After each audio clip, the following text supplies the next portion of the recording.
Hi hello, मैं विवेक, एक बार फिर से आपका अपने वीडियो में स्वागत करते हैं। पिछले वीडियो में एवरेज स्टार्ट किया था एंड एवरेज रिलेटेड बहुत से कंसेप्ट एंड उनसे बहुत से क्वेश्चन को सॉल्व करने का प्रयास किया था।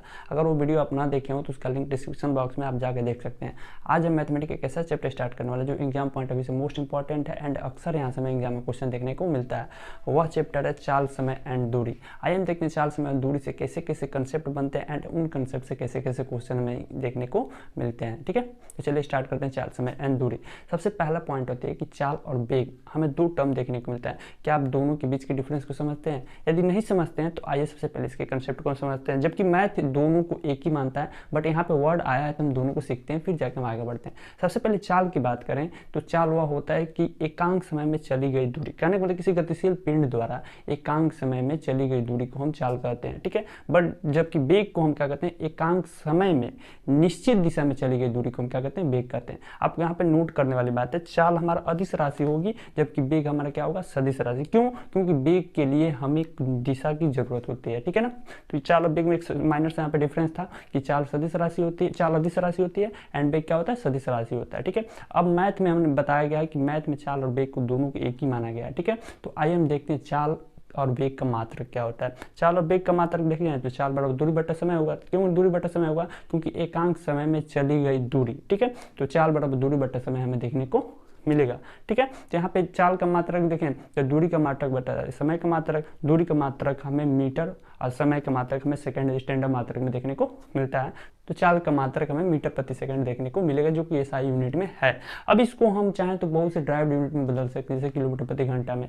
ठीक है, तो अब हमने देखा कि चाल क्या है, वेग क्या है, इसके मात्रक क्या है। ठीक है, तो अभी आपने सीखा कि चाल क्या होता है, वेग क्या होता है, इन दोनों के बीच डिफरेंस क्या होता है। चाल हमारा अदिश राशि होती है जबकि वेग हमारा सदिश राशि होता है। मात्रक देखा तो हमने मीटर प्रति सेकंड दोनों का होता है। मैथ में हमने अभी बताया कि चाल और वेग को दोनों को एक ही माना गया है। ठीक है, बट यहाँ पे चाल और वेग को लेकर कंफ्यूज नहीं होइएगा।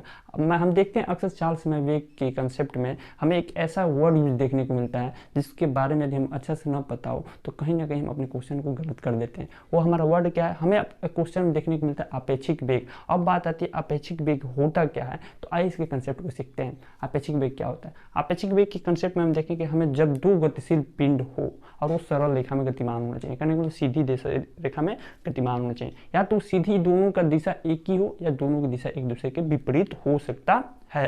तो जब दोनों के वेगों में हम क्या निकालते हैं? संबंध निकालते हैं ना, इसी को हम अपेक्षिक वेग क्या करते हैं। हम क्या बताना चाहते हैं? हम बता रहे हैं जब कोई दो गतिशील पिंड सरल रेखा में गतिमान हो, या तो उनकी दिशा दोनों का एक ही हो सकता है या दोनों की दिशा एक दूसरे के विपरीत होता है।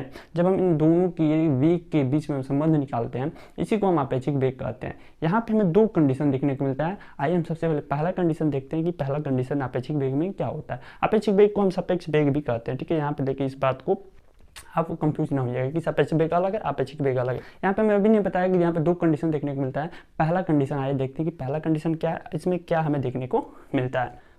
अपेक्षिक वेग के पहला कंसेप्ट हम देखें तो इसमें हम यह देखने को मिलता है हमारे पास दो गतिशील पिंड होते हैं जो कि सरल रेखा में गतिमान होते हैं। बट यहाँ पे कंडीशन सबसे इंपॉर्टेंट यह होता है कि दोनों पिंड की जो गतिशील है उनकी दिशा एक दूसरे के विपरीत होती है। कहने को मतलब एक सीधी जा रहे हैं तो एक दूसरे की दिशा हमारे एकदम विपरीत होना चाहिए। क्या क्या रखना है हमको कि जब दो पिंड गतिशील हो तो उसको सरल रेखा में होना चाहिए, एक दूसरे के समांतर होना चाहिए। दोनों की दिशा, पहले कंडीशन हमारा क्या है? पहले कंडीशन में दोनों की दिशा एक दूसरे के विपरीत है। तो जब इन दोनों के बीच हम संबंध निकालेंगे तो हमारा अपेक्षिक वेग क्या होगा? इन दोनों पिंडों के वेग के योगफल के बराबर होगा। ये आपको नोट करना है। क्या हमारा पहला कंडीशन बताता है कि जब हमारे पास दो गतिशील पिंड हो, ठीक है, इसके बाद जब वो एक सरल रेखा में गतिमान हो परंतु दोनों का दिशा क्या हो? विपरीत हो। एक का अप है तो दूसरे का डाउन हमारा होना चाहिए।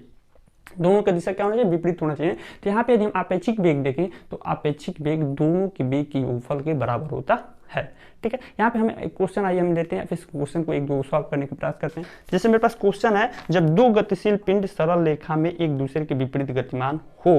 क्या क्वेश्चन बोला है कि जब दो गतिशील पिंड सरल रेखा में एक दूसरे के विपरीत गतिमान हो, जिसमें से प्रथम का वेग 15 किलोमीटर प्रति घंटा तथा दूसरे का वेग 10 किलोमीटर प्रति घंटा है, तो अपेक्षिक वेग बताइए। ठीक है, तो हम इस क्वेश्चन को कैसे सॉल्व करेंगे? अभी हमने बताया कि अपेक्षिक वेग का पहला कंडीशन बोलता है कि हमारे पास दो गतिशील पिंड होना चाहिए जो कि किस दिशा में गतिमान होना चाहिए? दोनों को सीधी रेखा में गतिमान होना चाहिए, बट दोनों की दिशा क्या होनी चाहिए? एक दूसरे के विपरीत होना चाहिए। तो इनके बीच, इनके वेगों के बीच जो संबंध बताएगा उसको हम अपेक्षिक वेग कहेंगे। वह किस किसके बराबर होगा, तो दोनों के वेग के बराबर होगा।